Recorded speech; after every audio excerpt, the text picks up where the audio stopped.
A king can command an entire kingdom, but there are moments when even a crown becomes a prison.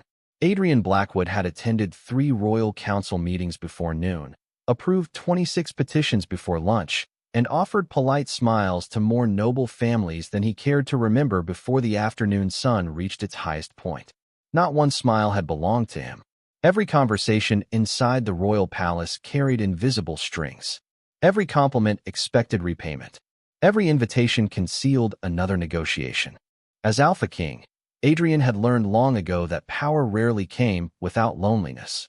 His kingdom prospered. The harvest had been generous for 5 straight years. Merchants filled the markets, children played safely in the streets, and neighboring rulers thought twice before threatening his borders. By every measure, he was the king his people deserved. Yet none of those victories could quiet the exhaustion settling deeper inside him with every passing season. Even the magnificent palace that visitors admired had slowly become something else in his eyes. Every corridor reminded him where he was expected to walk. Every servant bowed before he could greet them. Every guard straightened the moment he appeared. Every hour belonged to someone else. Adrian dismissed the final secretary carrying a stack of reports before walking toward the tall window overlooking the palace gardens. Below, musicians entertained laughing guests while fountains shimmered beneath the warm evening light. Nobles wandered freely among flowering paths, holding easy conversations that ended in genuine laughter instead of carefully measured diplomacy. Strange, Adrian thought. They came here hoping to see the king, while the king himself wished for nothing more than to disappear for a little while. His fingers rested against the cool marble windowsill. Leave. The quiet voice of his wolf rose naturally inside his thoughts. Adrian exhaled slowly. I still have work. It will still be there in an hour. He almost smiled. That's terrible advice. Yet you're already listening. A faint chuckle escaped before he could stop it. If anyone had witnessed the king laughing alone inside his study, rumors would have spread through the palace before sunset. Fortunately, no one did. Adrian removed the heavy ceremonial cloak from his shoulders and exchanged it for a plain charcoal coat hidden inside an old wardrobe. Few people knew the wardrobe concealed another secret behind its back panel. Generations earlier, an emergency passage had been built beneath the palace as a hidden escape route. Over time, almost everyone forgot it existed. Adrian never did. For nearly 6 years, whenever royal life became too heavy, he slipped away through that forgotten corridor for an hour of borrowed freedom. Every worn stone, every narrow turn, every wooden beam had become strangely familiar. Sometimes he believed he knew this hidden passage better than half the rooms inside the palace itself. He closed the concealed panel behind him and stepped into the narrow tunnel. Cool air greeted his face, carrying the scent of old timber and ancient stone. Dust drifted lazily through thin ribbons of sunlight filtering between cracked ceiling blocks. His footsteps echoed softly before fading into peaceful silence. The farther he walked from the palace, the lighter each breath became. No servants hurried after him with schedules. No advisors interrupted his thoughts. No ceremonial trumpets announced his arrival. Only the distant chirping of crickets and the quiet rhythm of his own footsteps accompanied him through the forgotten passage. Without realizing it, Adrian's shoulders relaxed. His breathing slowed. For the first time that entire day, he could actually hear himself think. Better. His wolf sounded satisfied. Don't get used to this. I already have. Adrian shook his head with another quiet smile. The simple exchange lingered warmly inside him as he continued forward. This place had never judged him for being king. It asked nothing from him. It simply existed, offering silence whenever he needed to remember what silence felt like. Ahead waited the old rear exit leading beyond the palace walls, where he usually wandered alone beneath open skies before returning unnoticed. Tonight was supposed to be no different. As Adrian rounded the final corner, however, something immediately felt unfamiliar. A faint ribbon of warm golden light slipped beneath a weathered wooden door that should have stood dark and abandoned. He slowed instinctively. That wasn't right. For years, the room beyond had been nothing more than forgotten storage. No one had any reason to use it now. Curious, Adrian stepped closer. His hand rested upon the aged brass handle polished smooth by time. His wolf stirred quietly. Something's different. Adrian nodded almost imperceptibly. Just one look. Then I'll leave. He turned the handle with gentle care. The old hinges released a tired whisper as the door slowly began to open, allowing soft lamplight to spill into the corridor. Adrian pushed it open another inch, completely unaware that the next 10 seconds would quietly change the course of his life forever. The warm light revealed a room no larger than a modest storage shed, yet it felt unexpectedly alive. A simple wooden bed rested neatly against one wall beside a tiny bookshelf built from mismatched pieces of wood. Clay flower pots lined the narrow windowsill, their leaves glowing beneath the last golden rays of evening. A folded blanket lay carefully across an old chair, and everything inside the room, though worn by time, had been arranged with quiet care. Adrian barely had a moment to notice before a soft gasp shattered the silence. A young woman stood frozen beside the bed, halfway through changing out of the dust-covered work dress she had worn throughout the day. She had already slipped into a plain, simple underdress when the sound of the opening door startled her completely. "Ah!" The frightened cry escaped before she could stop it. Adrian immediately turned his eyes aside. "Forgive me," he began, already stepping backward, but the young woman suddenly noticed the silver crest embroidered inside his dark coat. Every trace of confusion vanished from her face. "Your Majesty." The color rushed into her cheeks so quickly it almost seemed painful. She looked around in complete panic. The clean dress folded neatly on the bed sat only an arm's length away, yet without thinking she reached instead for the faded work dress she had just removed. Her fingers became tangled in the familiar fabric as she hurriedly held it against herself. In her panic, the small wooden comb she had been using slipped from her hand and landed softly on the floor. She gasped again, immediately bending to pick it up before nearly losing hold of the old dress she was trying so desperately to keep in place. I am terribly sorry," she whispered, lowering her head so quickly that loose strands of blonde hair fell across her face. "I did not know anyone would come here. Please forgive my disrespect." Adrian simply stared. She was apologizing. He had opened the wrong door. Yet all she seemed able to think about was the possibility that she had failed to show proper respect to the king. Her hands trembled ever so slightly as she straightened the worn dress against herself. Tiny patches where the fabric had been carefully repaired caught the evening light. Nothing about the moment appeared elegant. Nothing had been rehearsed. Nothing had been prepared. It was simply honest. "Leave," Adrian thought instinctively. His wolf remained silent. Adrian waited. Usually his wolf never hesitated. It always answered. It always pushed. It always reminded him what needed to be done. This time, nothing. One heartbeat passed. Then another. The room remained perfectly still except for the curtain gently swaying beside the open window. Somewhere outside, birds continued singing to the fading daylight.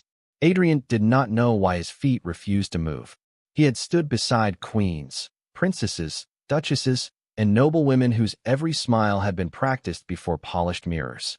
Yet standing inside this tiny room, surrounded by flower pots, old furniture, and fading sunlight, he found himself looking at something entirely different. There was no performance here, no carefully chosen words, no flawless etiquette. Only a kind young woman so embarrassed by an impossible accident that her first instinct had been to apologize for his mistake, instead of blaming him for walking through the wrong door. Adrian found himself quietly asking inside his own thoughts, "Why are we still here?" His wolf answered at last, not with excitement, not with desire, not with possession, only with one quiet feeling that settled gently through every corner of his heart. Peace. Adrian took a slow breath, almost surprised by how calm he suddenly felt. The silence inside the little room carried none of the invisible weight that followed him through the palace. Nobody expected anything from him here. Nobody measured every word he spoke. Nobody cared whether the king appeared strong enough for tomorrow's council meeting.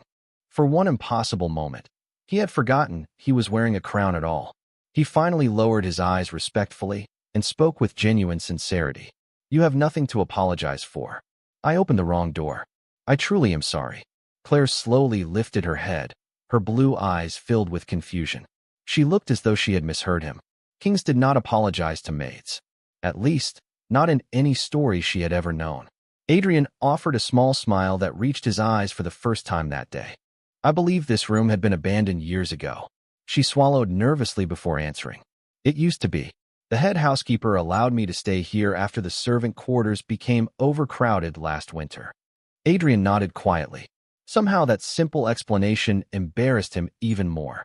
He ruled an entire kingdom, yet he had never known someone had quietly built a small life beneath the forgotten corner of his own palace.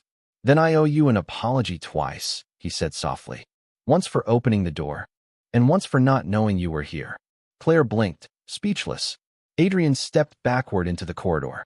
"Forgive my interruption, miss." "Claire," she answered almost automatically. "Claire Bennett." He repeated the name silently, allowing it to settle naturally in his memory. "Thank you, Claire." She looked even more puzzled. Before she could ask what he meant, Adrian gently pulled the old wooden door closed. The quiet click echoed through the forgotten passage. His hand remained resting on the brass handle for another brief moment. "We were supposed to leave," he thought. His wolf answered with calm certainty. "We did. We found what we were looking for before we reached the exit." Adrian slowly released the handle and continued walking toward the hidden gate beyond the palace walls. Yet every step felt strangely different. He had entered the forgotten corridor searching for a little freedom from the weight of being king. Without realizing it, he walked away carrying something far more unexpected. Not the memory of a frightened young Omega. Not even the memory of her face. What stayed with him was the quiet little room, the old dress clutched awkwardly in trembling hands, the sunlight drifting through worn curtains, and the peaceful silence that neither the palace nor the crown had allowed him to feel in years. Everything inside the palace looked exactly the same the following morning. The bells rang on time. Servants hurried through polished corridors carrying breakfast trays and official documents. Royal guards changed shifts beneath the pale morning sky with practiced precision. Ministers arrived carrying reports thick enough to fill an entire shelf. Nothing around Adrian Blackwood had changed. Only Adrian had. He sat at the head of the royal council while advisors discussed irrigation plans for the western farmlands. Maps covered the long oak table.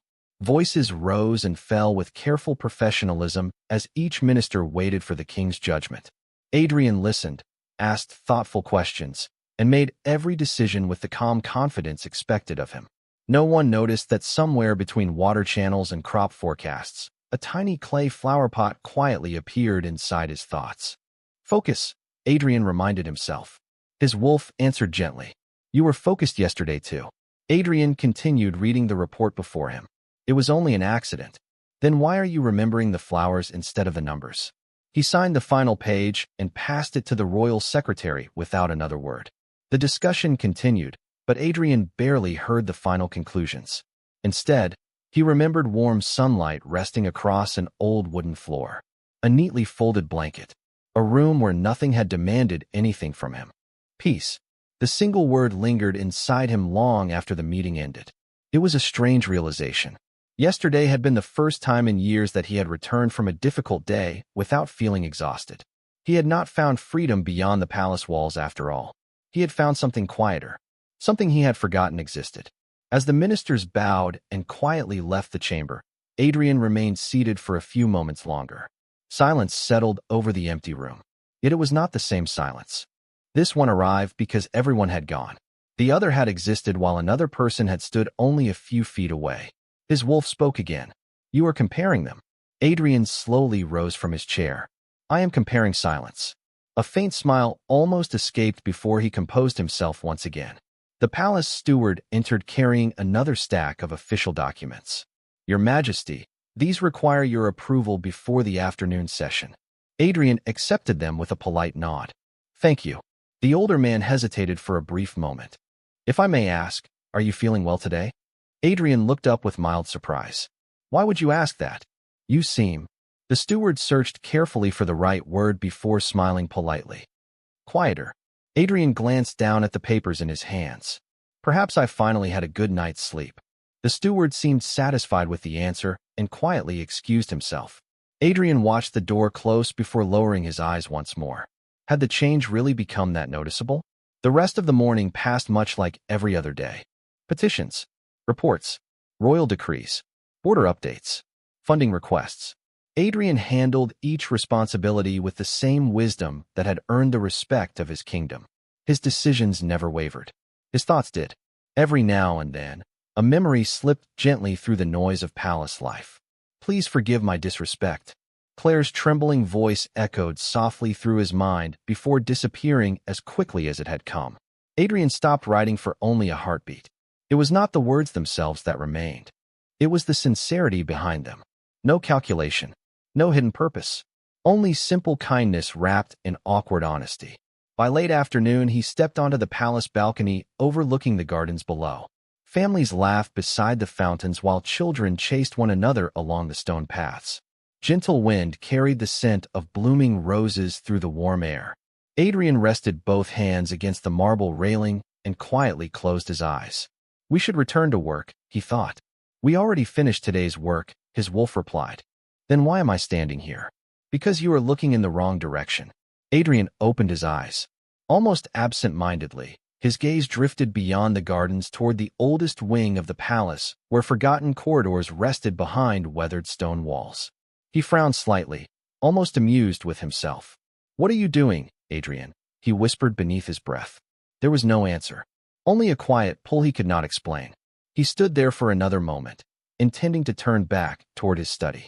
Instead, without giving himself permission, he found his feet carrying him toward the old hallway once again. Claire Bennett barely slept that night. Every creak outside her little room sounded like approaching footsteps. Every distant voice in the old corridor made her sit upright in bed, convinced someone had finally come to dismiss her from palace service. By sunrise, she had already imagined a dozen different conversations with the head housekeeper, and none of them ended well. You embarrassed the Alpha King. Pack your things. You cannot stay here anymore. Worst of all, she feared losing the tiny room that had quietly become her home. She hugged the blanket around her shoulders and whispered into the darkness, "Please, do not let that happen." By the time the morning bell echoed through the palace, Claire had already apologized to herself at least 20 times.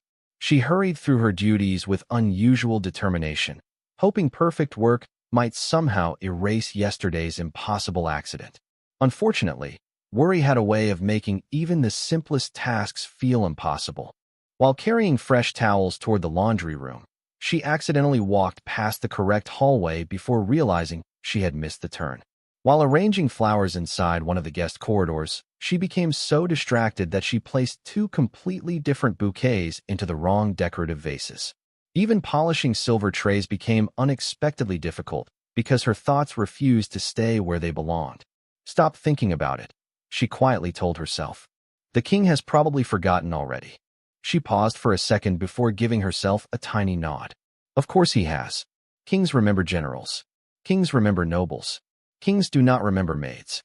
Feeling slightly better, she turned around with a relieved smile and walked straight into a half-open supply closet because she had been looking down instead of ahead. The gentle bump echoed through the hallway. Claire rubbed her forehead and looked around hopefully.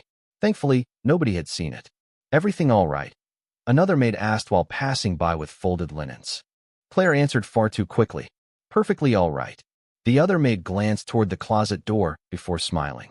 You just apologized to a door. Claire blinked, looked back at the wooden door, and sighed with embarrassed amusement. I really did not I? The maid laughed warmly before continuing down the hallway, leaving Claire with cheeks almost as red as the roses she had been arranging earlier. That afternoon, the head housekeeper handed her a neatly written inventory list. The unused storage shelves near the oldest wing need organizing before tomorrow. Claire's smile disappeared. Of all the places inside the palace, it had to be there. She swallowed quietly before lowering her head. Yes, madam. Every step toward the forgotten corridor made her heart beat a little faster. Surely the king would never return. Why would he? Yesterday had simply been an unfortunate misunderstanding. Even so, she found herself smoothing imaginary wrinkles from her plain work dress every few minutes before quietly laughing at herself. You are organizing shelves, she whispered. Not attending a royal banquet. Somewhere else inside the palace, Adrian had already completed the last of his afternoon meetings. He closed the final report and reached for his coat. We should return to the library, he thought. We could, his wolf answered calmly. Fresh air sounds reasonable. The gardens are outside. Adrian paused. I know. Then why are you walking this way? Adrian quietly cleared his throat despite being completely alone. I am only taking a walk. Of course you are. A faint smile appeared despite his best efforts to hide it. He stepped into the hallway determined to prove both himself and his wolf completely wrong. At least, that was the story he continued telling himself. One familiar turn led to another. Past the old tapestry, down the narrow staircase, through the quiet hallway lined with forgotten storage rooms. Adrian eventually stopped and looked ahead. The weathered stone walls waited exactly as they always had. He let out a slow breath before shaking his head with quiet disbelief. This is ridiculous, Adrian. He turned as though preparing to leave. He even took one step back toward the main corridor. Then he stopped. After a brief silence, he smiled to himself, turned around once more, and took another step forward. Farther ahead, completely unaware that the Alpha King had wandered back again, Claire stretched onto the tips of her shoes, reaching carefully for a stack of folded linens balanced on the highest storage shelf. Almost, she whispered hopefully. The stack shifted. Her smile disappeared. Oh no. The neatly folded linens tipped toward the edge just as Adrian rounded the corner. The stack of neatly folded linens leaned farther over the edge of the high shelf. Claire instinctively reached upward with both hands, stretching as far as she could without climbing onto the wooden stool resting only a few feet away. Just a little closer, she whispered hopefully. The top bundle slid another inch. Claire reached again. Too late. The entire stack tipped forward. Before the first towel could touch the floor, Adrian stepped forward almost on instinct and caught the falling linens securely in both hands. Even he looked faintly surprised by how quickly he had moved. Claire stood frozen. Slowly, she lifted her eyes until they met his. Your Majesty. She hurried backward so quickly that she nearly bumped into an empty wooden crate. Adrian shifted the stack comfortably into one arm. Good afternoon, Miss Bennet. Claire lowered her head immediately. I am terribly sorry. Adrian blinked once. For what? Claire opened her mouth, closed it again. She thought carefully before giving the most honest answer she could find. I am not completely sure anymore. For a brief second, Adrian simply looked at her. Then a quiet laugh escaped him before he could stop it. It was warm, genuine, and completely unexpected. Claire slowly looked up, almost convinced she had imagined it. Kings were not supposed to laugh because of clumsy maids. Adrian cleared his throat, quietly reclaiming the composed dignity expected of a king. That would have made quite a mess. Claire looked at the neatly folded linens resting safely in his hands and gave a tiny, embarrassed nod. Yes, it certainly would have. Adrian glanced around the room before noticing the sturdy wooden stool sitting only a few feet away. He looked at the stool, then back at Claire. Claire followed his gaze. A long moment passed. I forgot it was there, she admitted in an almost apologetic whisper. I can see that, Adrian replied with another smile he made no serious effort to hide. Somehow that only made Claire blush even more. Adrian handed the stack of linens back to her. This time she accepted them more carefully. Thank you, Your Majesty. I am glad I caught them. The simple reply somehow eased the last of her embarrassment. She carefully placed the linens onto a nearby table while Adrian quietly observed the little storage room once again. Warm afternoon sunlight drifted through the small windows near the ceiling. Dust floated lazily through golden beams of light. Everything felt peaceful, unhurried. His wolf spoke softly inside his thoughts. We found the quiet corridor again. Adrian answered almost automatically. I was checking the old wing. Routine inspection. Of course. Adrian ignored the gentle remark. Claire finally gathered enough courage to ask, May I ask, is something wrong with this corridor, Your Majesty? Adrian answered without hesitation. Nothing appears to be wrong. Claire tilted her head slightly. Then, why inspect it so often? Adrian almost answered before realizing he did not actually have a reasonable explanation. His wolf waited patiently. Adrian looked toward an old storage cabinet standing against the stone wall. The cabinet, he said at last. It deserved another inspection. His wolf remained politely silent for exactly one heartbeat. It is a very important cabinet. Adrian walked toward it with complete seriousness, opened the wooden door, and closed it again. A loud creak echoed through the room. He nodded thoughtfully. It still creaks. Claire immediately walked over beside him and carefully opened the cabinet herself. The same loud creak echoed again. She looked back with complete sincerity. It definitely still creaks. For one perfectly ordinary moment, they both stood looking at the cabinet as though it represented an issue of great importance to the kingdom. Adrian looked away first, unable to stop another quiet smile. Claire noticed his expression and smiled too, although she was not entirely certain why she suddenly felt so much less nervous than before. The room remained comfortably quiet. No royal ceremony. No nervous servants rushing through polished halls. Only sunlight, old shelves, folded linens, and two people discussing a squeaky cabinet hinge as though nothing else in the world required their attention. Adrian finally stepped backward. Everything seems to be in order. That is wonderful news, Claire answered earnestly, making the simple sentence sound far more important than it really was. Adrian inclined his head politely. Please continue your work, Miss Bennet. Yes, Your Majesty. He turned and walked toward the corridor. After only a few steps, he slowed almost without realizing it. Tomorrow? His wolf asked gently. Adrian remained silent for a moment. Then the corner of his mouth lifted ever so slightly. We should probably make certain that cabinet does not become worse. His wolf offered no argument this time. It simply let Adrian keep his excuse. Behind him, Claire watched the quiet hallway for another second before returning to her work with a small smile she could not quite explain.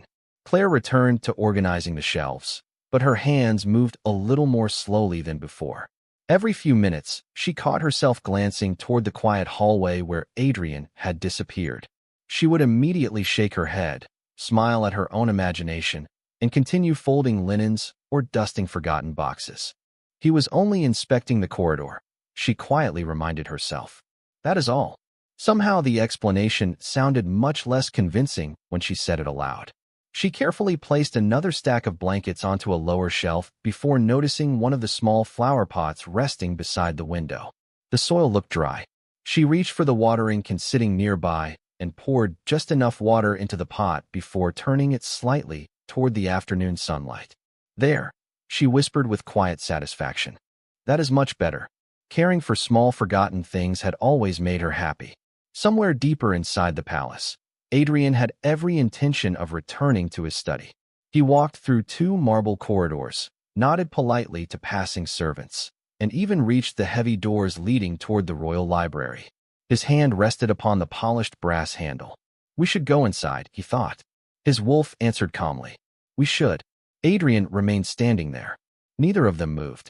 After several long seconds, Adrian quietly removed his hand from the door. I forgot something. His wolf waited patiently. Adrian looked toward the opposite hallway. What did we forget? Adrian searched for an answer that sounded convincing even to himself. The flowers. His wolf remained silent. Adrian cleared his throat. They looked a little dry. Apparently. Adrian smiled despite himself before changing direction once again. By the time he returned to the forgotten corridor, Claire had already finished arranging the shelves and was carefully wiping dust from the windowsill. She looked up as soft footsteps echoed through the hallway. Her eyes widened slightly. Your Majesty? Adrian gave a polite nod. Good afternoon again, Miss Bennet. Claire blinked. Again. The word slipped out before she could stop it. She quickly lowered her head. I am sorry. Adrian could not help smiling. You are apologizing for saying the word again.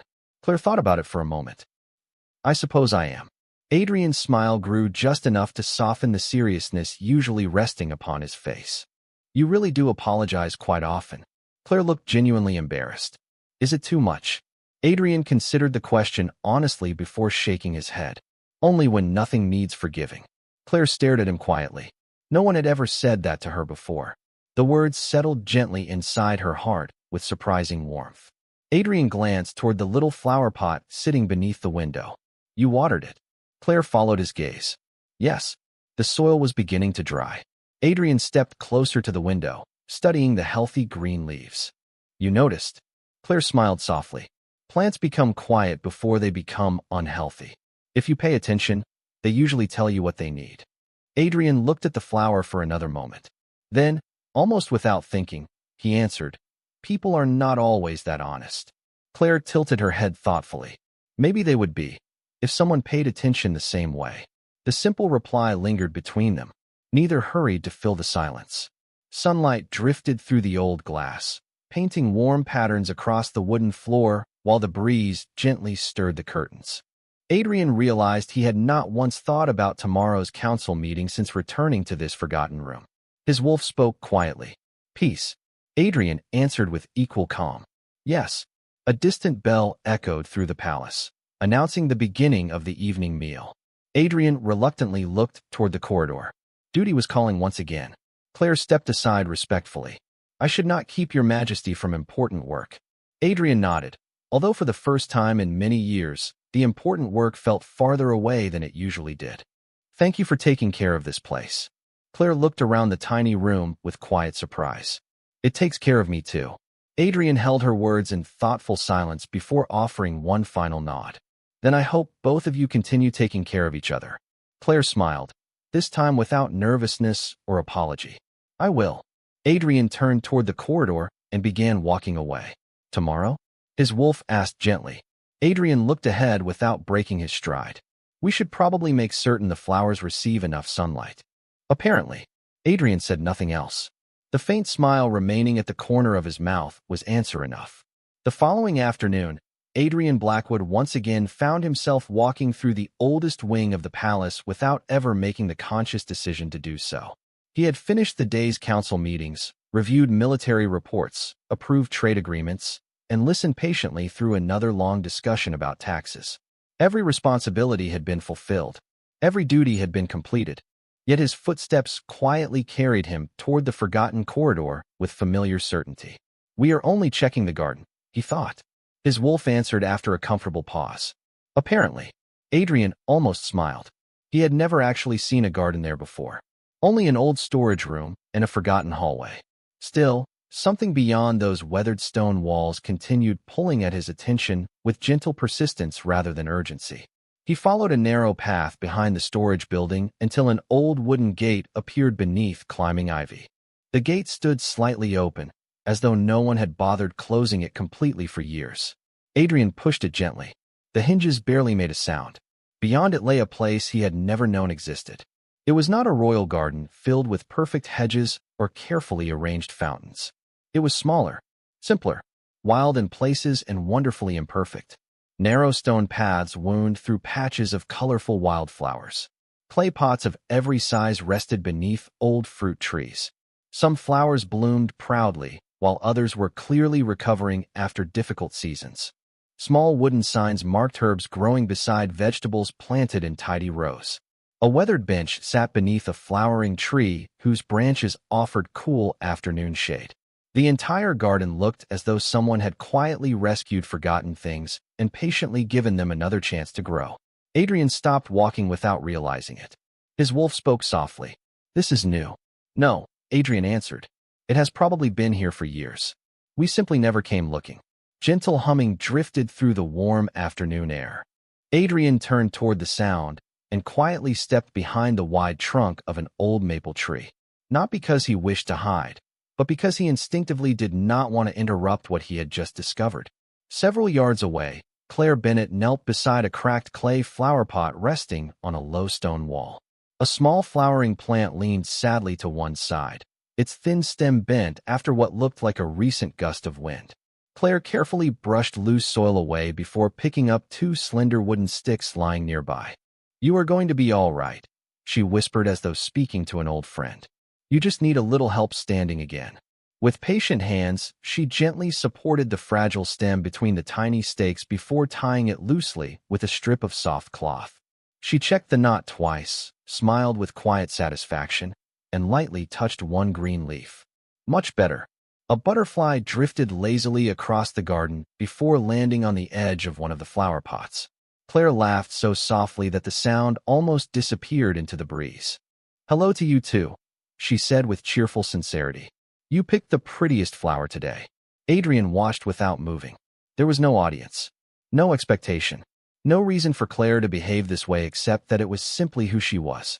She moved through the little garden with gentle purpose, trimming dry leaves, turning flower pots toward the sunlight, watering herbs one careful cup at a time, and smiling whenever she noticed a new blossom beginning to open. Every forgotten plant received the same quiet attention. Every struggling stem was treated as though it deserved another chance. His wolf broke the silence inside Adrian's thoughts.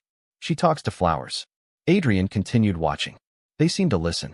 Claire reached another clay pot, where a tiny white flower had finally opened after days of careful tending. Her eyes brightened immediately. "There you are," she whispered happily. "I knew you could do it." She clapped her hands once before laughing at herself. I know. I am celebrating a flower again." She looked around the empty garden and smiled. "Good thing nobody is here to see me." Adrian quickly looked toward the sky, suddenly feeling strangely guilty for witnessing such an innocent moment. His wolf waited exactly 1 heartbeat. Apparently, Adrian quietly shook his head, amused despite himself.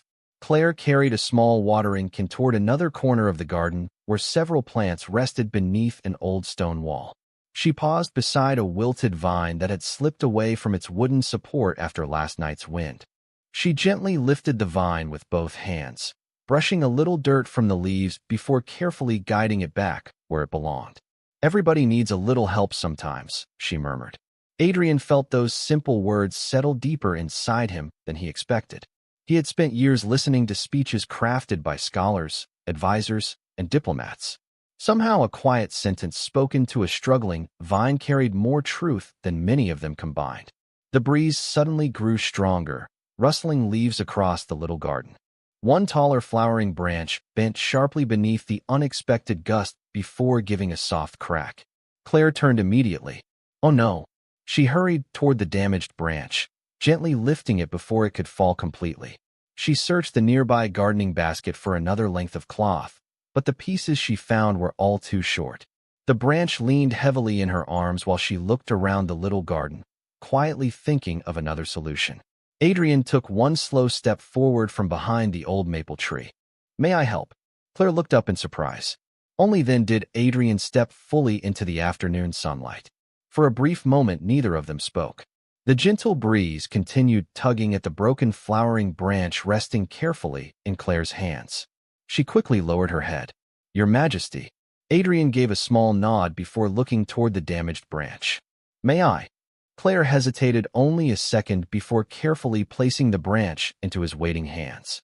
"Thank you. I was afraid I might hurt it if I tried to tie it by myself." Adrian examined the cracked stem with quiet concentration. "It has not broken completely." Claire's expression brightened. "Then it still has a chance." Adrian looked at her instead of the branch. "You sound very certain." Claire smiled softly. "Most living things are stronger than they look. Sometimes they simply need a little support until they remember how to stand again." Adrian felt those words settle quietly somewhere deep inside him. His wolf spoke with calm certainty. That does not sound like she is talking only about flowers. Adrian remained silent. Claire searched through the gardening basket once more before letting out a tiny sigh. "The cloth is too short." Adrian slowly untied the narrow leather cord securing the rolled sleeves beneath his outer coat. "Would this work?" Claire looked startled. "Your Majesty, I could not possibly." Adrian gently offered it anyway. "It will." She accepted it with both hands, handling the simple leather cord as carefully as though it were made of gold. Together they steadied the branch against a smooth wooden support. Adrian held it firmly while Claire wrapped the leather cord with patient fingers, making sure it remained secure without pressing too tightly against the delicate stem. "There," she whispered after tying the final knot. "Now it can heal." Adrian studied the carefully supported branch. "You have done this before." Claire laughed quietly. "More times than I can count." She looked around the little garden with unmistakable affection. Most of these plants came here because someone believed they were beyond saving. Adrian slowly turned, noticing details he had overlooked before. Several clay pots were cracked but neatly repaired. One old watering can had been patched with polished tin. A weathered wooden bench carried fresh paint only across the places where the wood had begun to split. Nothing inside the garden had been replaced. Everything had simply been given another chance. "You restored all of this?" he asked. Claire nodded. Little by little. She walked toward an old rosebush blooming beside the stone wall. "The gardeners maintained the royal gardens beautifully. They do not have time for forgotten places like this." She gently removed a dried leaf before smiling at a newly opened blossom. "I thought forgotten things deserved someone too." Adrian followed her quietly. "Even broken ones?" Claire looked back with mild surprise, as though the answer should have been obvious. "Especially broken ones." Silence settled comfortably between them. Warm sunlight filtered through the leaves overhead, while birds sang somewhere beyond the old garden wall. Adrian could not remember the last time he had stood somewhere without feeling the constant weight of tomorrow waiting upon his shoulders. Claire noticed him looking at the repaired flower pots. Some people think I spend too much time here. Adrian glanced toward her. Do you? She smiled and gently shook her head. No. Time always comes back when it is spent on something worthwhile. Adrian considered that answer longer than he expected. It sounded wonderfully simple. Yet somehow no advisor had ever offered him wisdom that felt so easy to understand. His wolf spoke quietly. She measures wealth differently. Adrian nodded almost imperceptibly. She does. Claire suddenly noticed the leather cord still wrapped around the flowering branch. Oh. Her smile disappeared. I should return this before you leave. Adrian looked at the branch, swaying gently in the breeze. Leave it. Claire blinked. Your Majesty? It seems the branch needs it more than I do. Claire looked from the cord to the flower, then back to Adrian. Gratitude softened her expression. Thank you. Adrian smiled faintly. Nothing needs forgiving. Claire stared for a heartbeat before a quiet laugh escaped her. It was light, genuine, and completely free of embarrassment. I suppose. I did not apologize that time. No, Adrian answered. You did not. Somehow that tiny victory made them both smile. Another breeze drifted through the garden, carrying the scent of lavender and fresh earth between them. The repaired branch swayed gently, but remained upright. Claire folded her hands behind her back and looked at it with quiet satisfaction. I think it will bloom again. Adrian followed her gaze. So do I. A distant palace bell echoed softly across the grounds, reminding him that the evening council would begin soon. Duty waited beyond the old gate. Yet for the first time in years, leaving felt more difficult than arriving. He inclined his head politely. Thank you for showing me your garden. Claire smiled with quiet warmth. It is not really mine. Adrian looked around the peaceful little sanctuary one last time. Perhaps not, he said gently. But it is becoming one of my favorite places. Claire watched him walk toward the ivy-covered gate until he disappeared beyond the stone wall. Tomorrow? His wolf asked. Adrian did not argue. He simply looked back once toward the little garden hidden behind the old gate before continuing toward the palace. I think we should see how the branch is doing. Several more days passed, and without either of them realizing it, a quiet rhythm began settling over the forgotten corner of the palace. Every morning Adrian Blackwood fulfilled his responsibilities exactly as he always had. He attended council meetings, settled disputes, approved construction projects, reviewed military reports, and welcomed visiting officials with the same calm dignity expected of a king. Nothing about his work became careless. Nothing about his leadership weakened. Yet somewhere between the final signature of the afternoon and the first hint of evening sunlight, another thought quietly found its place among his responsibilities. We finished early today, Adrian thought, while closing the final report resting upon his desk. His wolf answered almost immediately. Apparently. Adrian stood, reached for his coat, and walked toward the corridor. A passing knight stopped respectfully and bowed. Your Majesty, shall I prepare the carriage for the Western inspection tomorrow? Adrian nodded politely. Yes, thank you. The knight hesitated for a brief moment before smiling. If I may say so, Your Majesty seems to be in unusually good spirits lately. Adrian looked mildly surprised. Do I? The knight immediately lowered his head. Forgive me. I spoke out of turn. No, Adrian answered kindly. You merely made an observation. As the knight walked away, Adrian continued toward the old wing of the palace. His wolf spoke with quiet satisfaction. He noticed. Adrian answered simply. So did you? By the time Adrian reached the ivy-covered gate, Claire Bennett was already kneeling beside one of the vegetable beds, carefully loosening the soil around several young tomato plants with a tiny hand rake. She looked up as the familiar footsteps approached and smiled almost immediately. Good afternoon, Your Majesty. Adrian returned the smile with an easy nod. Good afternoon, Miss Bennett. There was no startled apology, no awkward panic. The greeting felt as natural as sunlight finding the garden each afternoon. Claire brushed a little soil from her hands before standing. You arrived at the perfect time. Adrian glanced around with playful curiosity. For another important inspection? Claire laughed softly. Actually, I was hoping someone taller might help me. Adrian looked around until he noticed a heavy clay pot resting beside the old bench. That one. Claire nodded. It needs a little more afternoon sunlight, but I cannot move it by myself. Adrian stepped beside the pot without another question. He lifted it carefully, surprised by its weight. Where would you like it? Claire walked several steps ahead before pointing toward a brighter corner beneath the stone wall. Right there, please. Adrian lowered the pot exactly where she indicated. Claire studied the new position with complete seriousness, took 2 small steps to the left, tilted her head thoughtfully, then smiled with satisfaction. Perfect.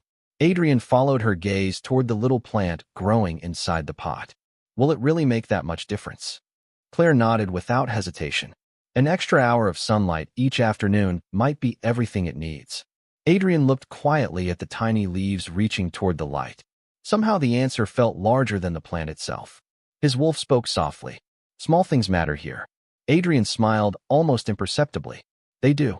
Claire reached for another watering can before pausing. Oh. Adrian looked toward her. What is it? I forgot to fill this one. She started toward the old hand pump at the edge of the garden, but Adrian gently held out his hand. May I? Claire blinked with mild surprise before handing him the empty watering can.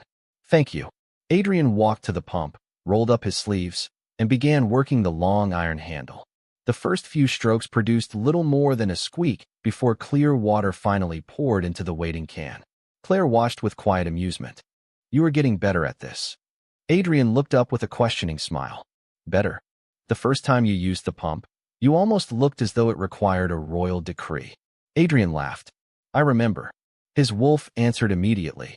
We do not discuss that day. Adrian carried the filled watering can back toward Claire. She accepted it with a grateful smile before noticing another smaller pot resting behind the bench. Would you mind handing me that one too? The request escaped so naturally that neither of them immediately noticed what had happened. Adrian simply picked up the little pot and carried it over. Only after he placed it beside her did Claire suddenly blink in surprise. Oh, she looked up at him with wide eyes. I just asked the king to carry flower pots. Adrian looked at the tiny clay pot in his hands before looking back at Claire. You did. Claire covered her face for a brief second with one hand. I am sorry. Adrian smiled warmly. Nothing needs forgiving. Claire slowly lowered her hand before laughing at herself. I really walked into that one. Adrian found himself laughing too. The sound blended naturally with birds singing among the fruit trees overhead. Together they watered the young plants in comfortable silence. No royal ceremony. No formal court. No expectations beyond making certain tomorrow's flowers had every chance to bloom. As the afternoon light slowly softened across the little garden, Claire absent-mindedly removed one gardening glove because a tiny pebble had found its way inside. She set the glove upon the old wooden bench without giving it another thought before walking toward the herb beds carrying the watering can. Adrian remained where he was for another quiet moment. His eyes wandered almost absent-mindedly toward the worn gardening glove resting alone upon the bench. He reached down, picked it up carefully, and for reasons he could not explain, simply stood there holding it while the warm breeze drifted gently through the forgotten garden. Adrian remained standing beneath the old fruit tree, the worn gardening glove resting quietly in his hand. It was nothing more than a simple glove made from faded cloth with careful stitches repairing the fingertips after years of use. Yet somehow he found himself looking at it far longer than he should have. His wolf finally spoke. It belongs to Claire. Adrian looked toward the herb beds where Claire continued watering the young plants without noticing what she had left behind. I know. Then why are we still holding it? Adrian glanced down once more before quietly walking across the garden. Claire had just finished watering the last row of herbs when Adrian stopped beside her and gently held out the forgotten glove. I believe this belongs to you. Claire looked down in surprise before laughing softly. I was wondering where it went. She accepted it with an embarrassed smile. Thank you. Adrian simply nodded. Somehow returning a gardening glove felt strangely satisfying. Claire slipped it back onto her hand before reaching into a small woven basket resting beside the herbs. Would you like to try something? Adrian looked curiously toward the basket. Inside rested several bright red tomatoes, still carrying tiny drops of water from moments earlier. Claire carefully picked one that looked especially ripe before offering it to him. The first tomatoes of the season are always the sweetest. Adrian accepted it almost automatically. He studied the simple fruit resting in his hand. Countless royal banquets had placed extravagant meals before him over the years, prepared by the finest cooks in the kingdom. Yet no one had ever handed him a tomato with such quiet pride. Claire noticed his hesitation and smiled. It tastes much better than it looks. Adrian raised one eyebrow. That is not a very confident recommendation. Claire laughed. You are right. Let me try again. She picked up another tomato from the basket. It is the best tomato in the entire garden. Adrian smiled. That sounds much more convincing. They each took a bite at nearly the same moment. The tomato was cool from the afternoon shade, sweet, fresh, and wonderfully simple. Adrian closed his eyes for only a heartbeat before quietly laughing to himself. Claire looked hopeful. Well, Adrian opened his eyes again. You understated it. Claire grinned with unmistakable satisfaction. I knew you would like it. They finished eating while standing beside the herb beds beneath the warm afternoon sun. It was probably the simplest meal Adrian had shared with another person in many years, yet he could not remember enjoying one more. His wolf spoke gently. We should have discovered this place sooner. Adrian looked around the little garden. I agree. Claire gathered the empty basket before suddenly pointing toward a pair of tiny birds building a nest beneath the roof of the old garden shed. Do not move, she whispered excitedly. Adrian immediately stood perfectly still. Why? Look up. Adrian followed her gaze. One little bird carefully carried a thin piece of straw, while another patiently waited inside the half-finished nest. Together they worked without hurry, each returning again and again with another small piece. Claire smiled with quiet delight. They come back every spring. Adrian watched the tiny birds in comfortable silence. You know them? Claire nodded matter-of-factly. Not personally. Adrian laughed. That is reassuring. Claire laughed too. But I recognize the nest. She pointed toward a weathered wooden beam supporting the roof. Every year they choose exactly the same place.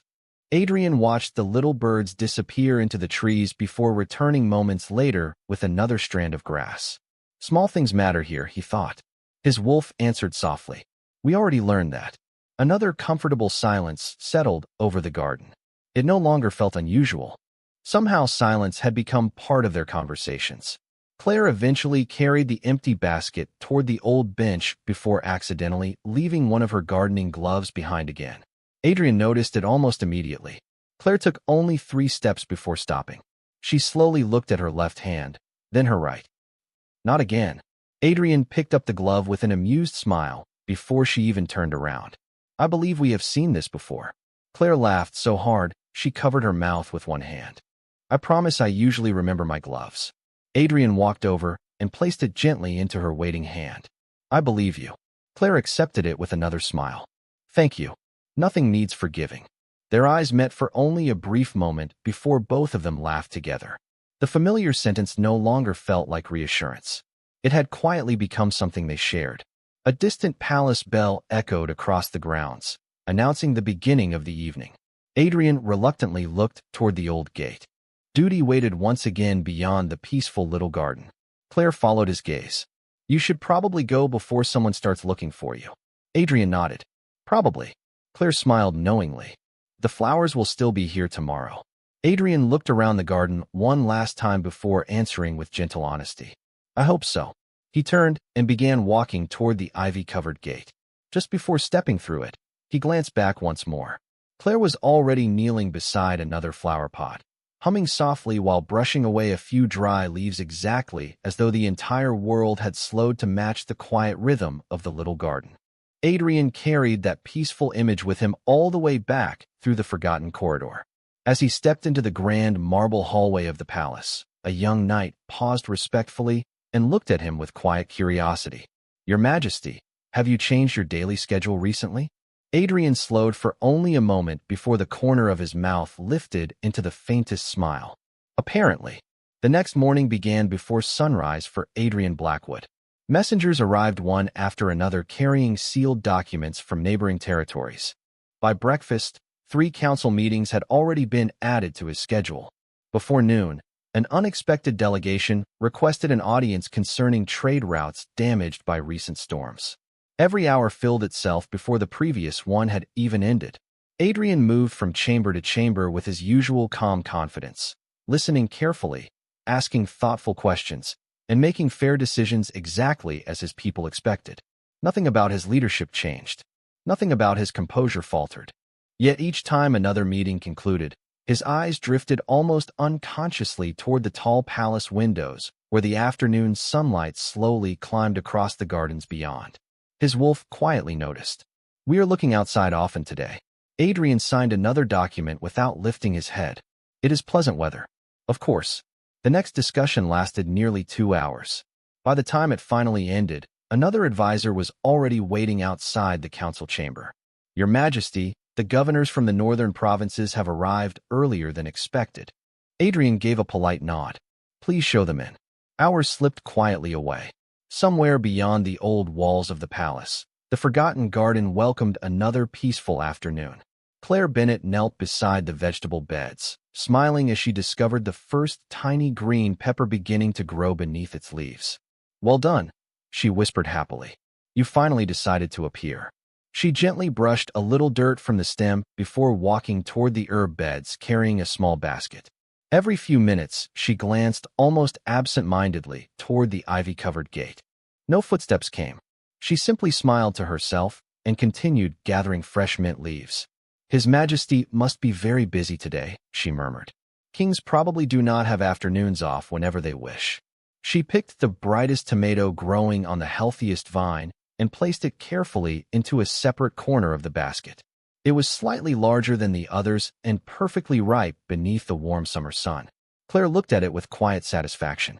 "I think you would like this one." She paused for a second before laughing softly at herself. "If he comes tomorrow." The basket rested beneath the old bench while she continued watering the flowers. Time passed peacefully. The little birds returned to their familiar nest beneath the shed roof. A butterfly drifted lazily between blooming lavender. The repaired branch they had tied together several days earlier stood proudly upright, already showing tiny new leaves near the place where it had once cracked. Claire smiled warmly at the sight. "See? I told you." She gently touched one healthy leaf before returning to her work. As the afternoon slowly became evening, she carried the basket back toward the bench and noticed the tomato she had set aside earlier. She picked it up, turning it thoughtfully in her hand. "Well," she said with an amused smile. "Waiting another day probably will not hurt." She carried it back into the small storage room beside the garden and placed it carefully upon the windowsill where the evening breeze remained cool. Back inside the palace, Adrian was only just finishing the final audience of the day. The last visiting governor bowed respectfully before leaving the chamber. Silence finally settled across the enormous room. Adrian leaned back slightly in his chair and released a slow breath he had not realized he had been holding. His wolf spoke quietly. "We were busy." Adrian nodded almost imperceptibly. "Very." He gathered the remaining documents, thanked the attendants waiting nearby, and began walking toward his private quarters through the familiar marble corridors. Servants bowed politely as he passed. Torches flickered gently along the walls while evening settled over the palace. Everything felt exactly as it always had. Yet something about the day seemed strangely unfinished. Adrian unlocked the door to his private study before stopping with one hand still resting upon the handle. He remained completely still. His wolf broke the silence first. "We forgot something today." Adrian slowly looked back down the empty corridor leading toward the oldest wing of the palace. For the first time all day, he realized he had never once walked through the ivy-covered gate. He had never seen the little garden. He had never heard Claire laughing at another flower blooming or another bird returning to its nest. The realization settled quietly inside him, not with regret, but with a gentle sense that an ordinary part of his day had somehow gone missing. Adrian looked toward the dark windows where only the first evening stars had begun to appear. "It is too late now," he said softly. His wolf answered with calm understanding. "Yes." Adrian stood there for another long moment before quietly opening the door to his room. "Tomorrow," he thought. This time there was no excuse. His wolf simply answered, "Tomorrow." The following afternoon, Adrian Blackwood finished his final meeting noticeably earlier than the day before. He signed the last document, exchanged a few final words with his advisors, and quietly stood from the council table. No one noticed the almost invisible change in his routine except himself. His wolf spoke first. "Today?" Adrian reached for his coat without answering immediately. After a moment, The corner of his mouth lifted ever so slightly. Today, he crossed the familiar marble hallways, greeted the palace staff with his usual calm courtesy, and made his way toward the oldest wing. This time he did not invent another inspection. He simply walked. The ivy-covered gate came into view, and before he even touched it, he heard soft humming drifting from the little garden beyond. Somehow that quiet melody made the entire afternoon feel lighter. Adrian pushed the gate open. Claire Bennet looked up from beside the herb beds, her face brightening almost immediately. "Good afternoon, Your Majesty." Adrian returned the smile. "Good afternoon, Miss Bennet." Claire brushed the soil from her hands before picking up the basket resting beside the bench. "I almost had something for you yesterday." Adrian tilted his head with gentle curiosity. "Almost." Claire laughed softly.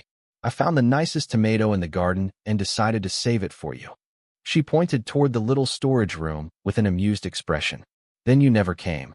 Adrian lowered his eyes for a brief second. "Yesterday became unexpectedly busy."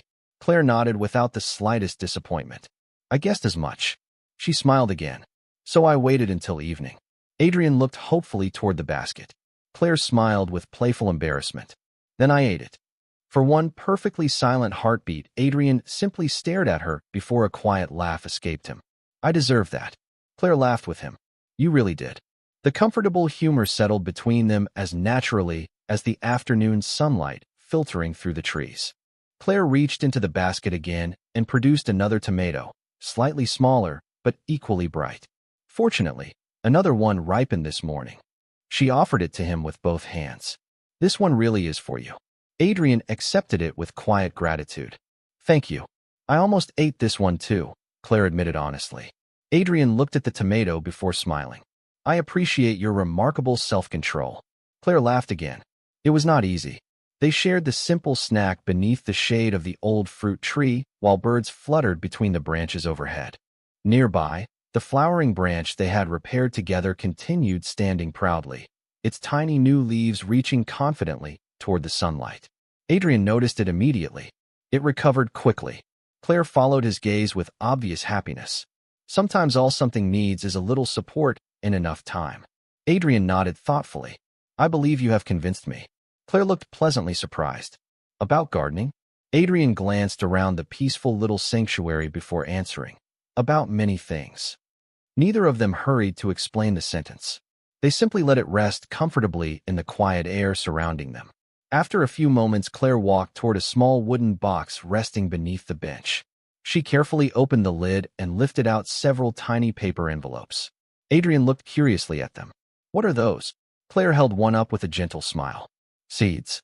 She opened the envelope just enough to reveal several tiny brown shapes resting inside her palm.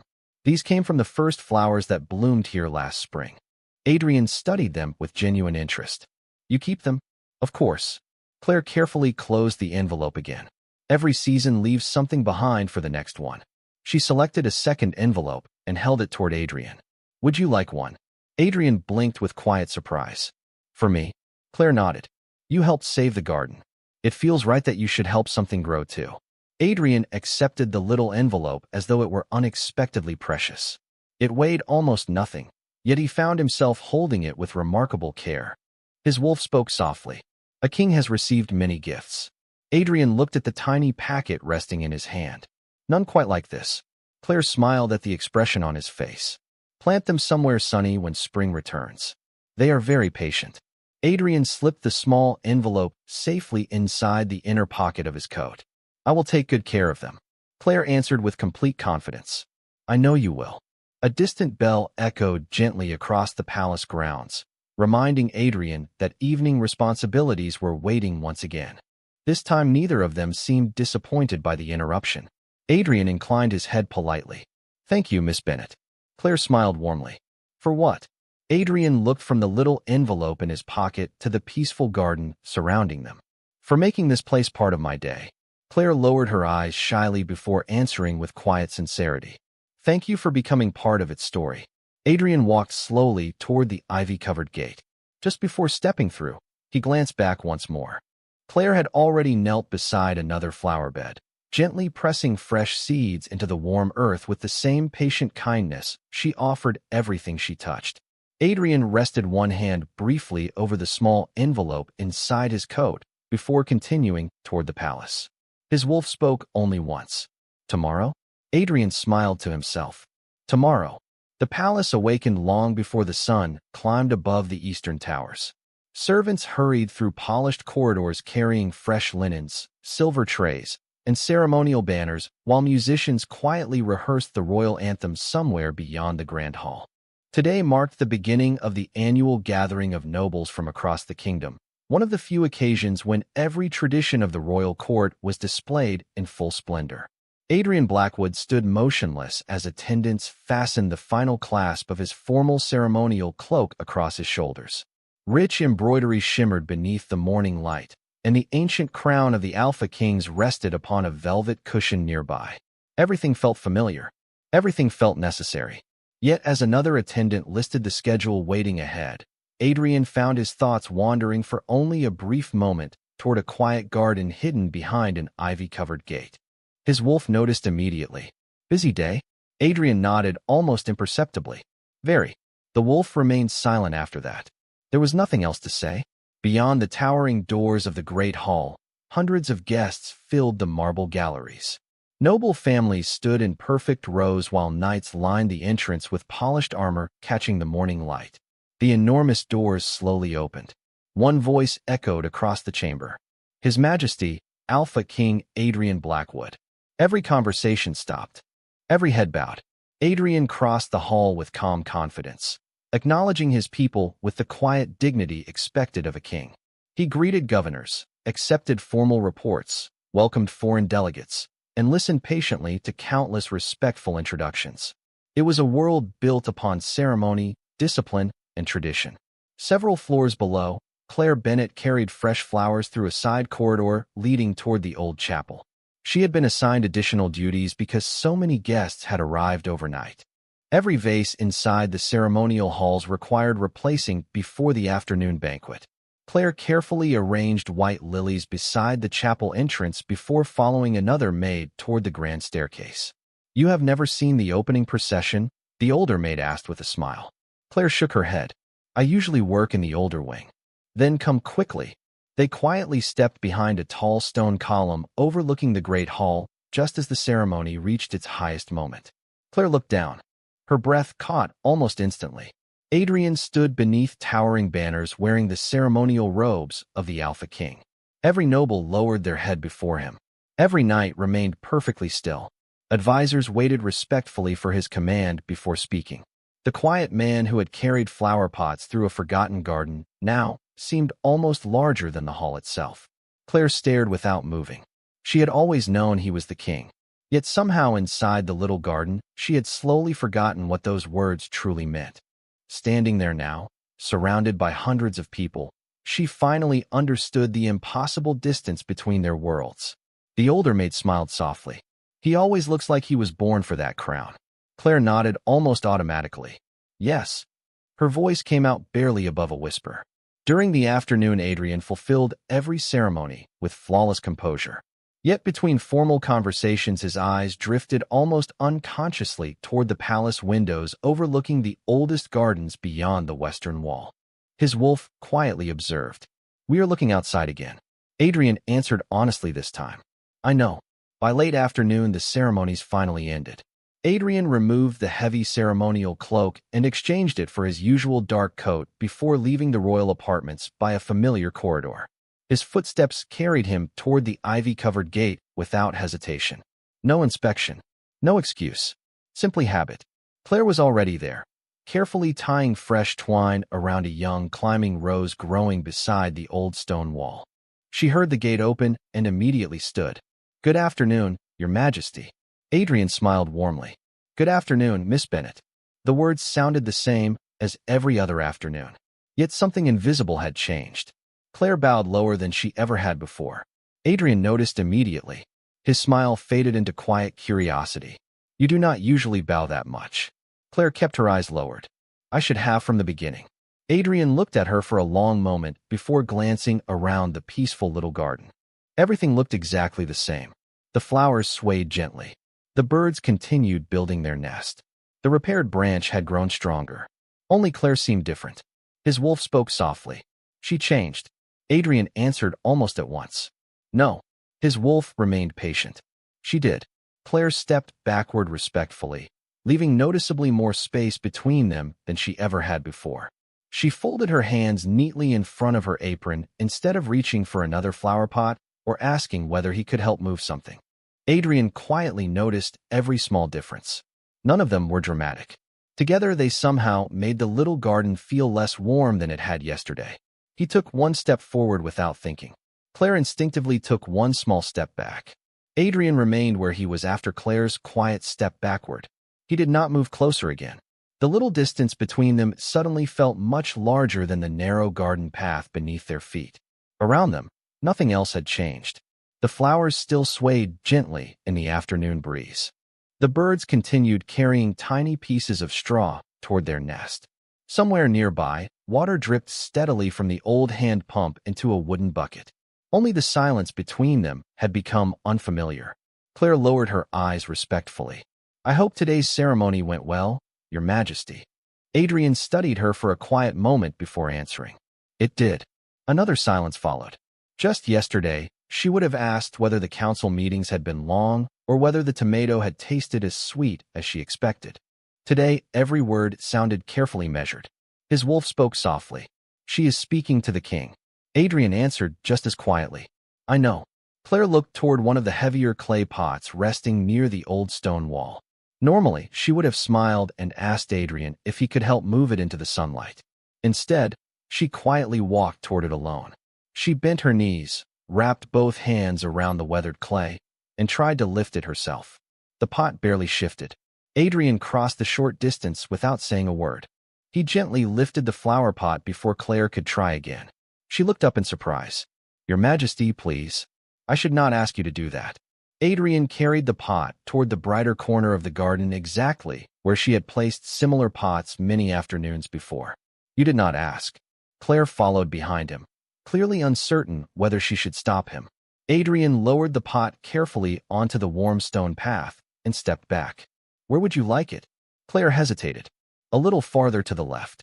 Adrian moved it exactly as she suggested. Claire looked at the sunlight falling across the leaves before giving a tiny nod. Perfect. Adrian brushed a little dust from his hands. That sounded familiar. Claire blinked before remembering she had said exactly the same words several days earlier. For the briefest moment, the corners of her mouth lifted. Then she caught herself and lowered her eyes once more. Adrian noticed. His wolf noticed too. She almost smiled. Adrian looked toward another watering can standing beside the herbs. Without waiting to be asked, he picked it up and walked toward the old hand pump. Claire watched him in quiet surprise. The iron handle squeaked once before clear water poured into the can. Adrian carried it back and placed it beside her. I remembered this time. Claire could not help smiling a little. Yes, you did. She accepted the watering can carefully. Thank you. Adrian looked at the little garden surrounding them. May I ask you something? Claire nodded politely. Of course, Your Majesty. Adrian paused for only a heartbeat. Why are you calling me Your Majesty every other sentence today? Claire looked genuinely startled. She lowered her eyes again before answering honestly. Because I forgot. Adrian waited quietly. Claire looked toward the old ivy-covered gate leading back to the palace. When I saw the ceremony this morning, she smiled faintly, almost at herself. I remembered who you really are. Adrian remained silent. Claire continued softly. In this garden, it became easy to forget there is an entire kingdom waiting for you outside those walls. She looked around the little sanctuary with gentle affection. Then today I saw hundreds of people bowing before you. She lowered her head once more. I realized I had been treating the Alpha King far too casually. Adrian listened without interrupting. The breeze carried the scent of lavender between them, while somewhere overhead the little birds chirped happily from their growing nest. Finally he spoke. Miss Bennet. Claire looked up. Have you ever damaged this garden? She blinked in confusion. No. Adrian nodded toward the repaired branch that now carried fresh green leaves. Have you ever neglected these flowers? Never. Have you ever shown anything here less than kindness? Claire gently shook her head. I do not think so. Adrian smiled softly. Then I cannot imagine what you believe needs correcting. Claire stared at him without answering. His wolf spoke quietly inside his thoughts. She is still standing too far away. Adrian glanced at the small gap separating them. He did not step forward this time. Instead, he picked up a bundle of slender wooden stakes resting beside the flower beds and began sorting them by size exactly as Claire usually did. These longer ones belong together, do they not? Claire watched in surprise before instinctively walking closer. Actually, she pointed toward one of the smaller stakes. That one goes with the climbing roses. Adrian handed it to her without hesitation.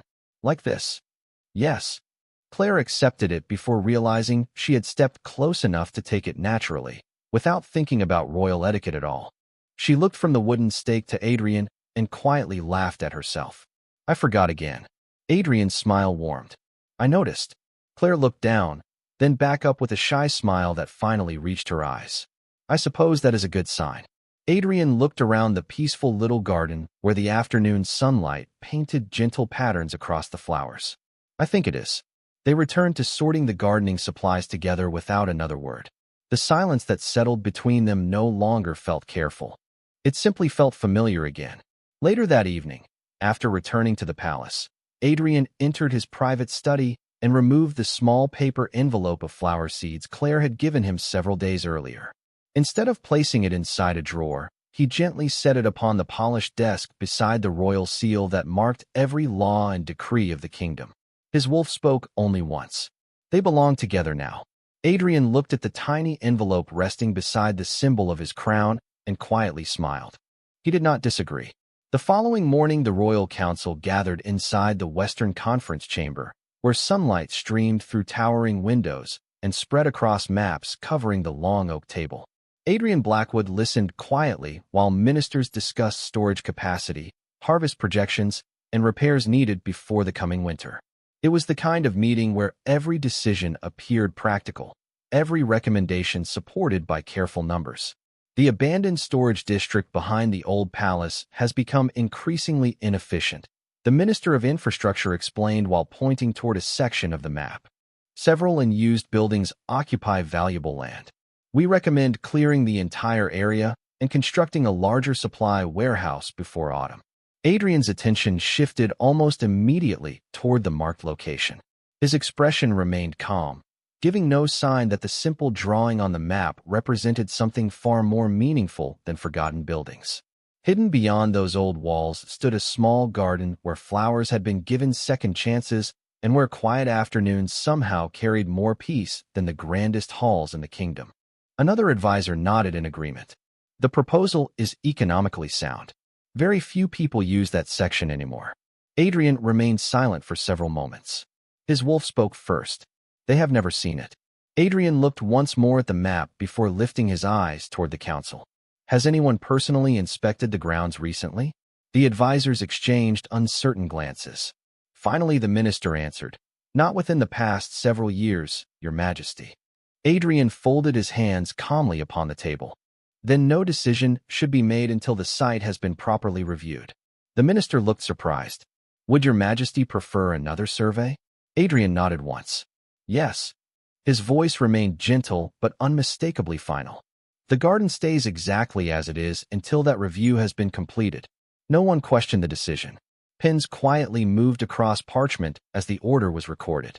The meeting continued toward other matters, yet Adrian found himself unexpectedly relieved. His wolf observed quietly. We protected it. Adrian answered just as softly. We protected her world. By late afternoon, the council finally concluded. Adrian left the chamber carrying a small wrapped package beneath one arm. It was neither expensive nor elaborate. Earlier that morning, he had quietly asked the palace quartermaster for the finest pair of durable gardening gloves available in the supply rooms. The old pair Claire wore had been carefully repaired more than once. He had noticed every stitch without ever mentioning it. The new gloves were simple brown leather with soft cloth lining, sturdy enough for heavy work yet light enough for tending delicate flowers. Nothing about them looked royal. That had been intentional. As Adrian approached the familiar ivy-covered gate, he paused for only a heartbeat before stepping inside. Claire Bennett was kneeling beside the climbing roses, gently tying new shoots against the wooden trellis. She looked up with the same warm smile that had slowly returned after their conversation several days earlier. Good afternoon, Your Majesty. Adrian smiled back. Good afternoon, Miss Bennet.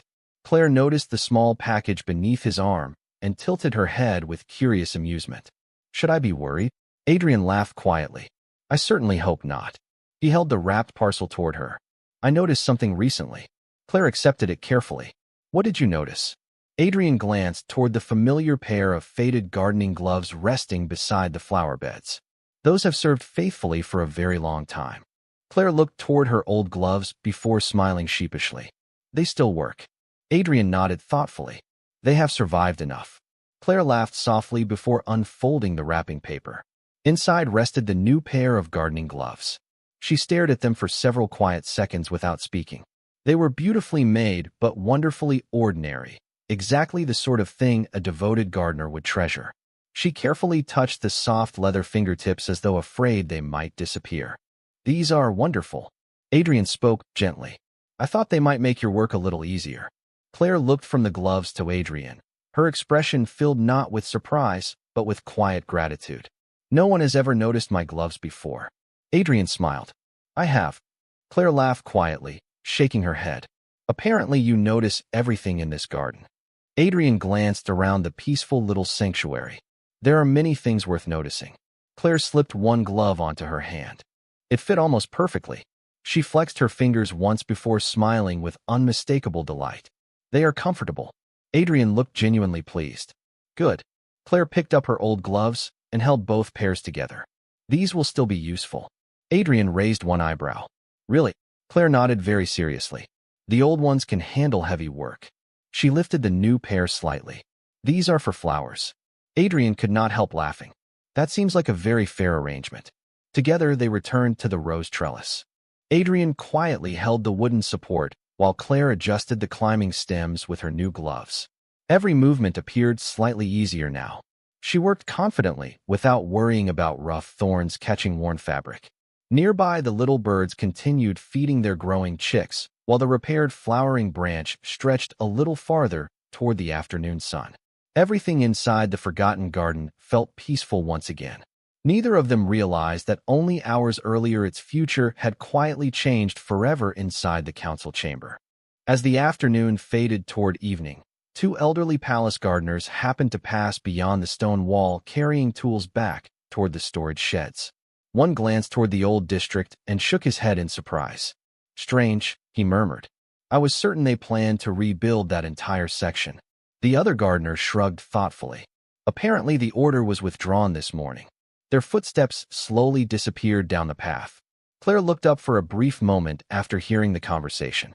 She frowned slightly with quiet curiosity before returning her attention to the roses, never imagining that someone had already chosen to protect the little world she loved most. The next afternoon arrived wrapped in warm golden sunlight that spilled gently across the forgotten garden. Claire Bennet stood beneath the climbing roses wearing the new gardening gloves Adrian had given her the day before. She carefully reached between the thorny branches to guide a young vine toward the wooden trellis. A sharp thorn brushed across the leather before sliding harmlessly away.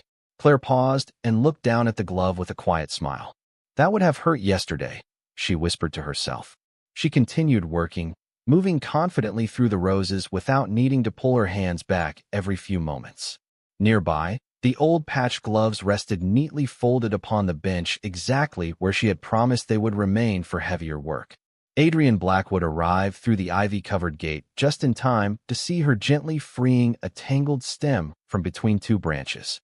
Good afternoon, Miss Bennet. Claire looked up, her smile appearing almost instantly.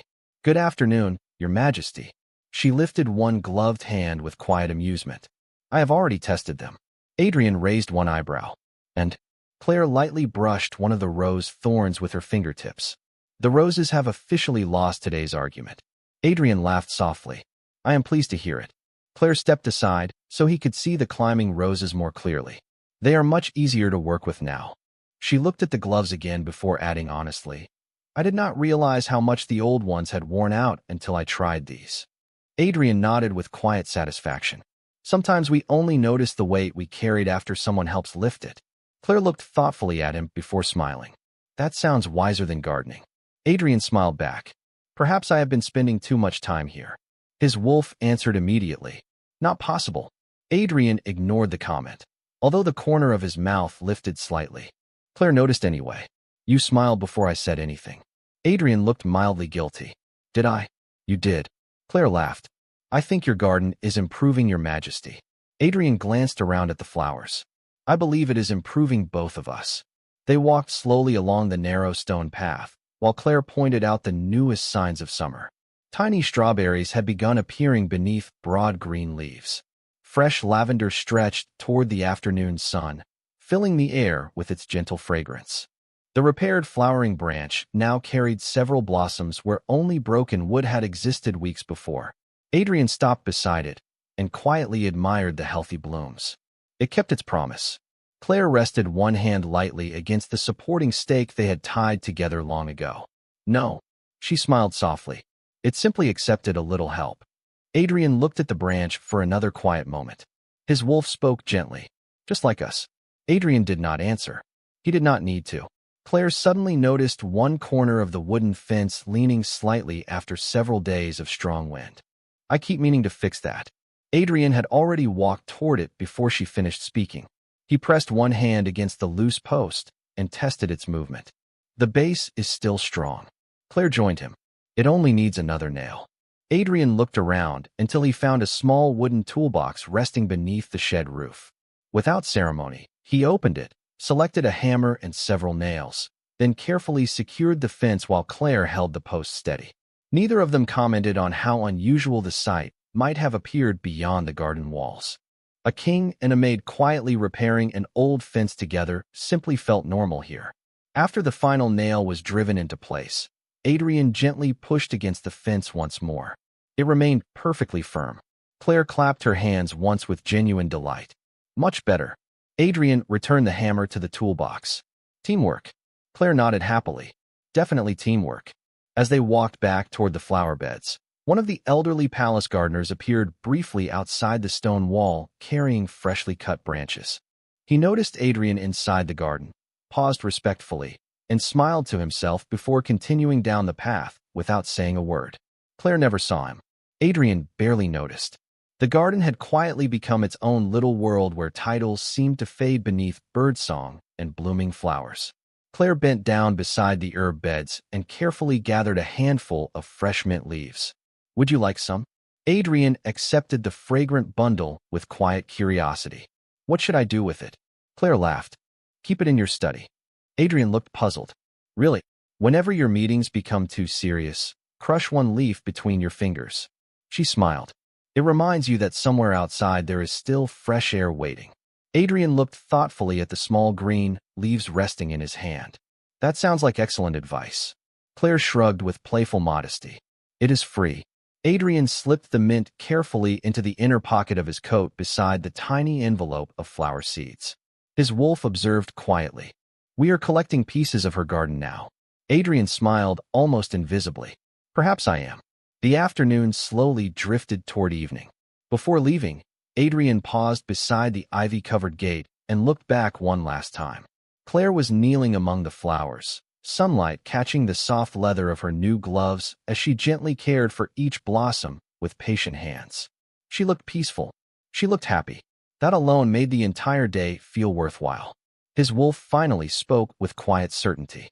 She is smiling again. Adrian watched for one more silent heartbeat before returning the smile himself. Then, carrying the scent of fresh mint, the flower seeds inside his coat, and the quiet warmth of another ordinary afternoon, he walked back toward the palace knowing that tomorrow, as always, he would return. Morning arrived with the gentle promise of early spring. Dew rested upon every leaf inside the forgotten garden, catching the first rays of sunlight like tiny pieces of glass. Claire Bennett knelt beside a freshly prepared flower bed, carefully loosening the dark soil with a small hand trowel. The new gardening gloves already carried faint traces of earth, and somehow that made her smile even more.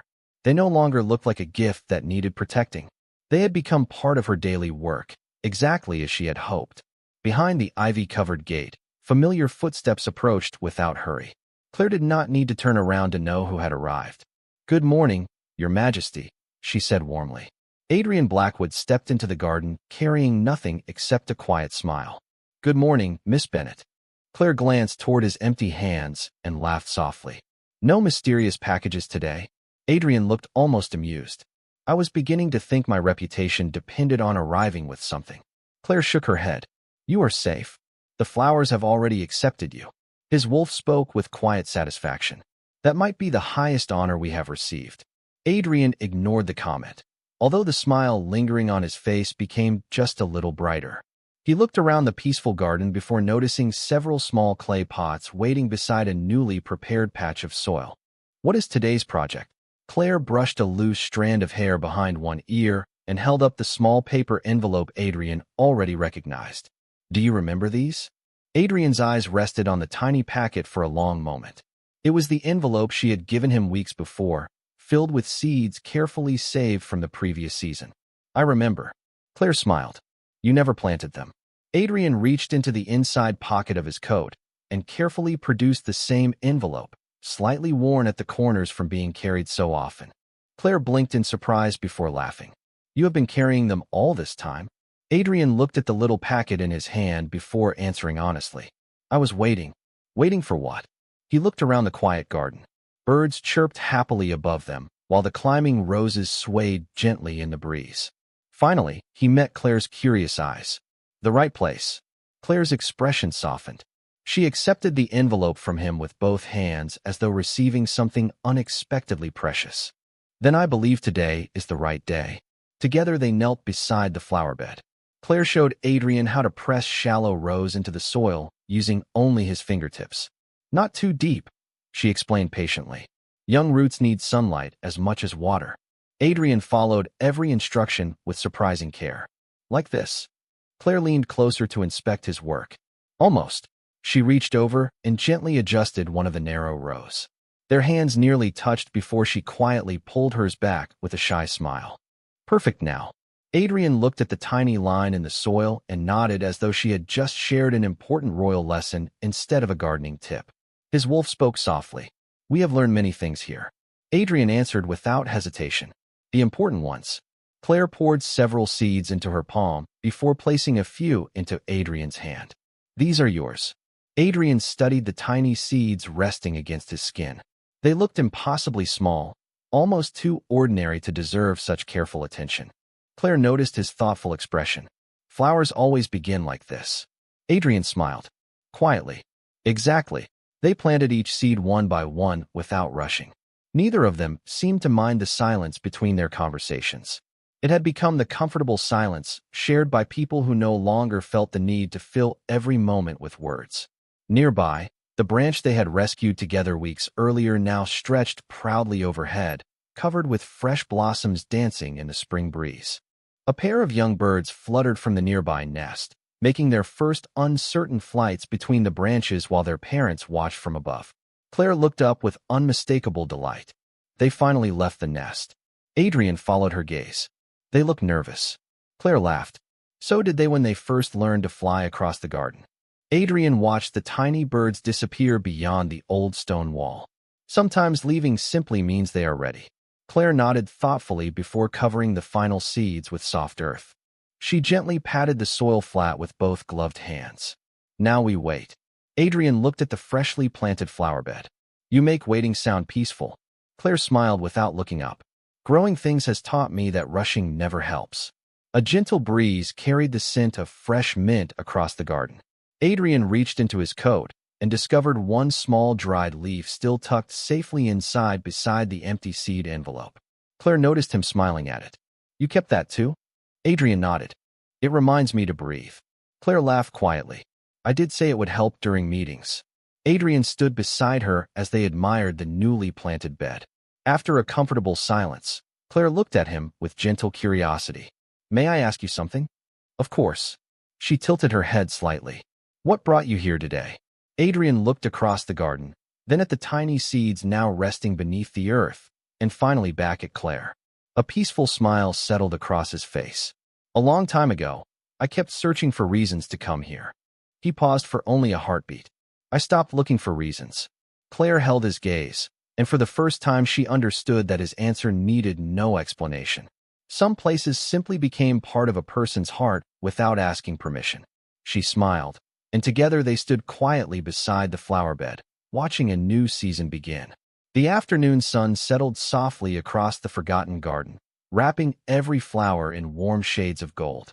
The freshly planted bed rested undisturbed beneath its blanket of dark soil, hiding dozens of tiny seeds that neither Adrian Blackwood nor Claire Bennett expected to see for many days. Yet somehow both of them paused to look at it each time they walked past, as though hope itself had already begun to grow beneath the earth.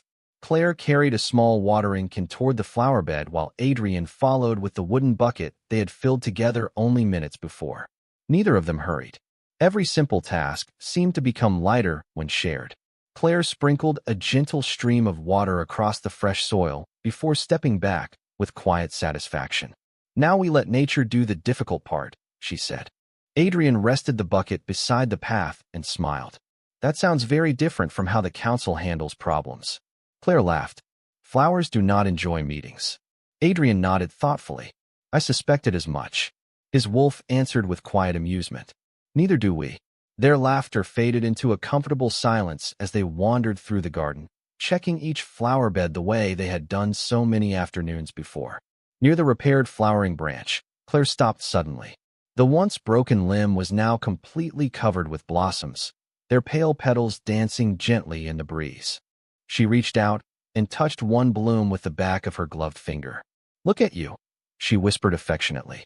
"You kept growing." Adrian stood beside her, remembering the afternoon when the branch had seemed too damaged to survive. Together they had supported it with twine and hope. Now it no longer needed either. Claire smiled without looking away from the blossoms.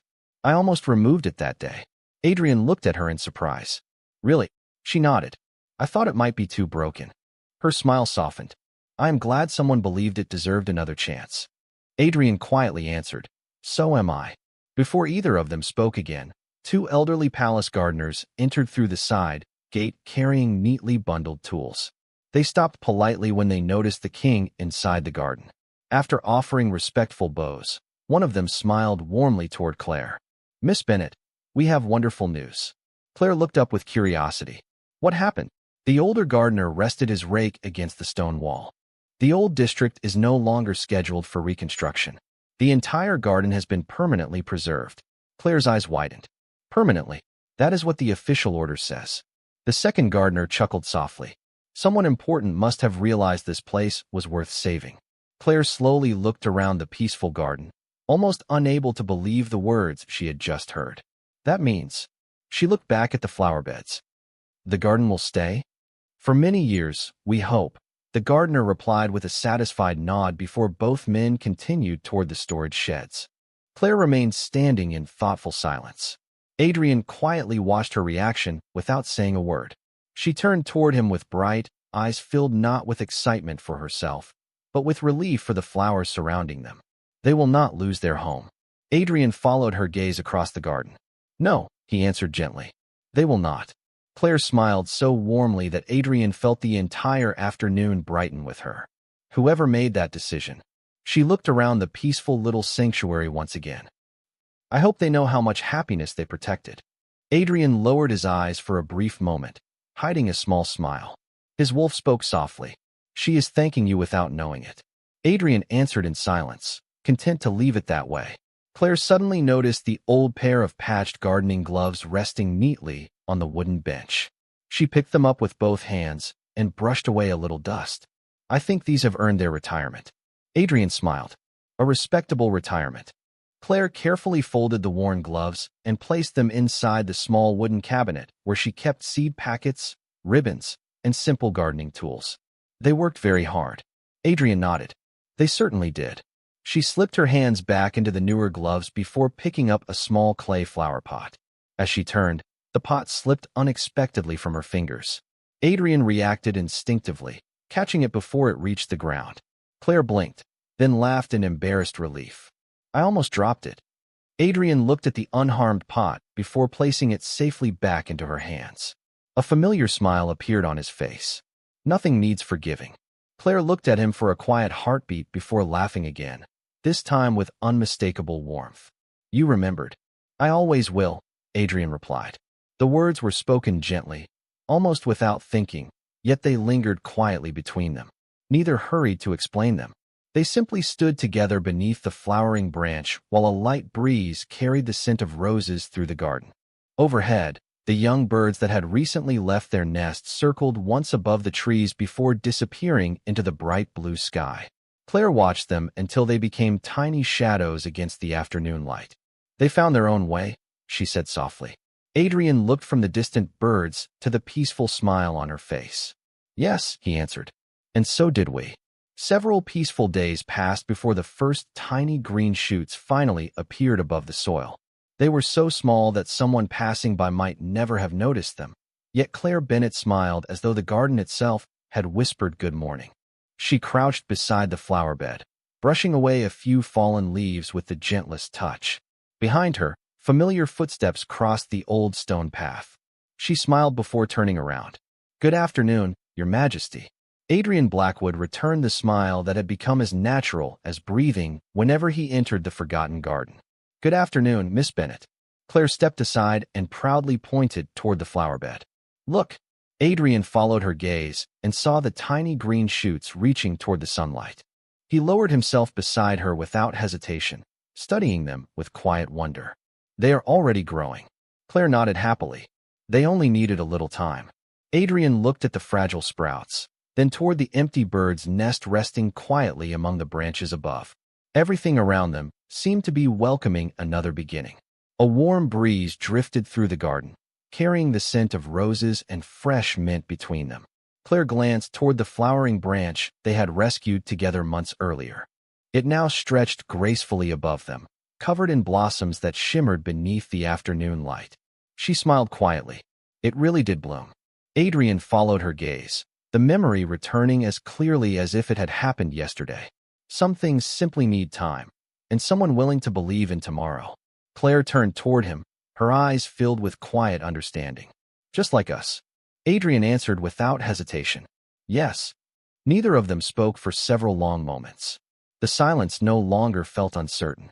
It felt complete. Claire's voice was barely above a whisper. "May I ask you one last question?" Adrian nodded gently. "Anything." She smiled.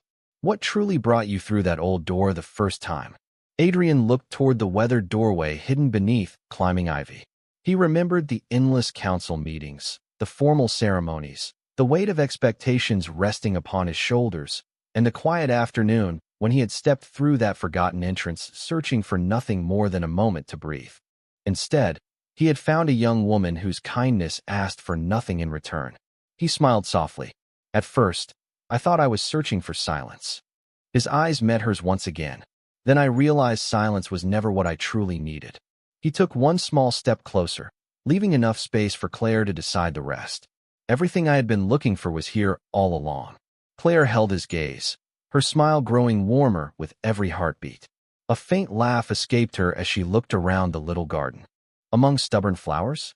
Adrian smiled. "And one remarkably patient gardener." The corners of Claire's eyes softened as she looked back at him. For the first time since they had met, there were no misunderstandings left between them, no unspoken questions waiting for another day. There was only quiet certainty.